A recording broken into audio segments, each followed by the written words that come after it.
नमस्कार, मी आशुतोष काळे. The Navratri days सिरीजमध्ये आपले स्वागत आहे. यामध्ये नवरात्रीच्या 9 दिवसांचे मी महत्त्व सांगितले आहे. डे 1. आजचा पहिला दिवस हा पिवळ्या रंगाला, जो की सकारात्मकता, प्रकाश आणि आनंदाचे प्रतीक संबोधतो. हा रंग देवीच्या आध्यात्मिक ज्ञानाचे आशीर्वाद दर्शवतो. त्यामुळे हा रंग घातल्याने आध्यात्मिक वाढ आणि आंतरिक शक्ती वाढते.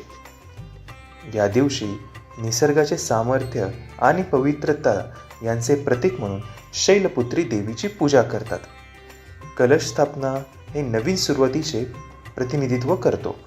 त्याने देवीची ऊर्जा घरात आणणे व एक आध्यात्मिक प्रवास घेऊन स्वतःला भक्तीमध्ये जोडतो. शैलपुत्री यांचे वडील हिमालय पर्वतांचा राजा होते, म्हणून शैल म्हणजे पर्वत व पुत्री म्हणजे मुलगी, त्यामुळे शैलपुत्री नाव होते. शैलपुत्री या सती देवींचा पुनर्जन्म आहे. त्यांनी अत्यंत कठीण तपश्चर्या करून महादेवाला पती म्हणून प्राप्त केले होते. त्यामुळे प्रतिपदा तिथीला शैलपुत्रींची पूजा केल्याने मुलींना चांगला वर मिळतो आणि यशस्वी वैवाहिक जीवनाचा आशीर्वादही मिळतो असे मानले जाते. या देवी सर्वभूतेषु शैलपुत्री रूपेण संस्थिता.